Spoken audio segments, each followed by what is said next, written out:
लंबी चौड़ी बहू। ये प्रेम कहानी शुरू होती है दिल्ली से नोएडा जाने वाली बस में। जिस बस में सवारी कर रहा होता है पराग और उस बस की कंडक्टर होती है अनुराधा। ओके, टिकट दिखाओ, टिकट टिकट। चाचा का प्लेन नहीं चल रहा है यहाँ तेरा, जिसमें फ्री में सवारी कर रहा है। हिसाब देना होता है हम लोगों को सरकार को। निकाल पैसे, चल। पराग दूर से अनुराधा को देखता है। अरे यार, कितनी धाकड़ लड़की है। मजाल है कोई कुछ बोल दे। कितनी समझदार और कितनी कॉन्फिडेंट। आज से मैं तो इसी बस में घर जाया करूंगा। अब क्या था, भले पराग को घर जाने के लिए दाग खड़े होकर पूरी करनी पड़े, लेकिन आने जाने का सिलसिला वो अनु की बस पर ही करता। एक दिन, ओह क्या करता है तू? हाँ, मैं नोटिस करती हूँ, देखता रहता है मुझे जब देखो तब। हाँ, वो मैं तुम्हें पसंद करता हूँ और शादी भी तुम्ही से करूंगा। हैं? वाह जी वाह, तू ना कोई प्रधानमंत्री हो गया कि आज से 500 की नोट बंद और नोट बंद। ना जी ना, इतनी तो नहीं चलती, लेकिन हाँ, तुम्हें प्यार करता हूँ। तुम्हें कोई प्रॉब्लम नहीं होने दूंगा, ये वादा करता हूँ। हाइट देखिए अपनी। मेरे लिए कोई ऐसा लड़का चाहिए जो मेरी तरह लंबा चौड़ा हो। अरे जोड़ी भी तभी अच्छी लगती है। जरूरी नहीं है, जो आपको खुश रखे, आपकी इमोशंस को समझे और आपसे बहुत सारा प्यार करे, जोड़ी तो उसी के साथ अच्छी लगती है। फिर क्या था, हीरोइन को हीरो से प्यार हो जाता है और दोनों शादी कर लेते हैं। शादी के बाद देख, अब तो इस घर की बहू है।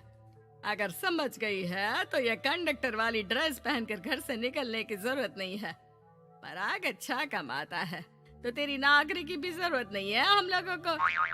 अरे कैसी बात कर रही है माँ जी? यूँ कोई सरकारी नौकरी छोड़ता है क्या? और जब मेरी नौकरी लगी थी, मेरी अम्मा कितनी खुश हुई थी पता है? मैं तो नौकरी करूंगी।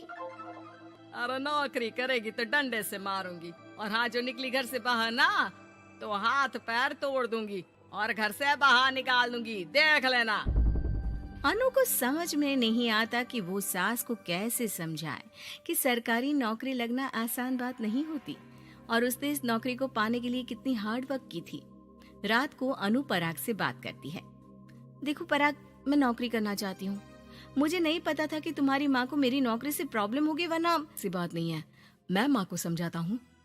अगले रोज, देखो माँ, महंगाई का जमाना है और मेरी प्राइवेट नौकरी है। आज है कल का पता नहीं। वैसे भी अनु की सैलरी मेरी सैलरी के बराबर है। अगर ये भी नौकरी करेगी तो हम लोगों को जिंदगी जीने में आसान हो जाएगी ना। सास को बेटी की बात समझ में आती है और वो अनु की नौकरी के लिए मान जाती है। अगले रोज, बेटा बहू, तुम लोगों को लेकर मुझे कुल देवी के दर्शन के लिए जाना है, तो रविवार को दोनों सुबह ही तैयार हो जाना। अगले रोज दोनों तैयार हो जाते हैं और कुल देवी के मंदिर पहुंच जाते हैं। क्या संतोषी बहन, ये कैसी बहू ले आई हो। बहू बेटा लग रही है और बेटा बहू। अरे कोई पहलवानी लड़ानी थी क्या, जो इतनी लंबी चौड़ी बहू ले आई? अब क्या बताए पंडित जी, जो बेटे ने पसंद किया हमने उसे हाँ कर दी। अब बेटा जाने और उसका परिवार। और ये तो बस कंडक्टर की नौकरी करती है, इंटरस्टेट। और सच्ची, वाह वाह वाह, यह तो बड़ी बात है संतोषी।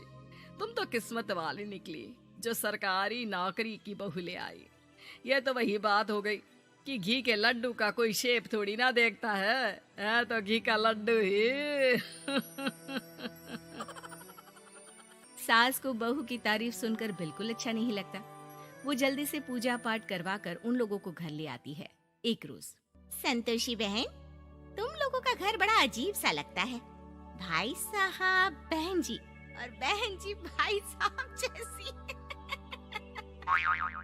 अरे बस किया कर, सरकारी नौकरी देखी तो हाँ बोल दिया, और इतना भी क्या, पैसे की चिंता। चलती हूँ, खाना बनाना है। क्यों, बहू नहीं बनाती क्या खाना? अरे नहीं, वो तो नौकरी करने जाती है ना, तो उसके आने से पहले खाना बना देना पड़ता है। वरना पता है ना, आजकल की लड़कियों की जबान कितनी लंबी होती है। तेरी बहू की तो कुर्सी तोड़ने वाली नौकरी है।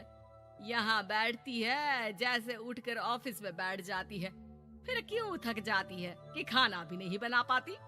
मेरी बहू भले कंडक्टर है, लंबी चौड़ी, लेकिन बता रही हूँ, सारा दिन सवारी से मत्था पच्ची करती है, लेकिन मजा जाने दिया हो ना जी ना। दोनों पड़ोसन वहां से चली जाती है। सास बाजार जाती है और एक ट्रेड मशीन ले आती है। अरे माँ जी, इस उम्र में आप घर पर जिम खोलेंगी? अरे तेरे लिए लाई हूँ, रोज चलाकर 2 घंटे इस पर, पतली हो जाएगी। और खाना कम खाया कर, जब देखो बकरी की तरह मुंह चलता रहता है तेरा। वाह जी वाह, एक ही तो शौक है खाना खाने का, वो भी रोक दो। हाँ, लेकिन सास तो सास थी। बहू के खाने से लेकर एक्सरसाइज सबका हिसाब किताब रखने लगती है। अरे मैं मोहल्ले वालों को बताकर रहूंगी कि मेरी बहू भी शिल्पा शेट्टी की तरह पतली हो सकती है। वही बहू बस में जब सवारी का टिकट काट रही होती है, उसे चक्कर आ जाता है और वो गिर जाती है। सवारी हैरान परेशान हो जाती है और ड्राइवर को वहाँ बुलाती है।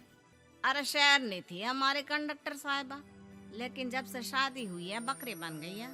सास को तो बस इनके खाने की ही लगी रहती है। ड्राइवर बस में बिठाकर बहू को घर छोड़ आता है और सास को कहता है, अरे पता है आपकी बहू कितनी धाकड़ है, किसी को बात करने से पहले 4 बार सोचना पड़ता है कि बोले या ना बोले, कहीं झापड़ ना पड़ जाए। और आप है कि इन्हें बकरी बनाने में लगी है। अरे चुप, निकल यहाँ से। मेरी बहू है, मैं इसे बकरी बनाऊं या फिर गीदड़, तुम्हें क्या पता लोग कैसा मजाक उड़ाते हैं कि बहू इनकी बस की कंडक्टर है। बोलो, मुझे कैसा लगता होगा? अरे काम तो काम होता है माँ जी, वो छोटा या बड़ा नहीं होता। खैर जैसे आपकी मर्जी, चलता हूँ मैं, नमस्ते।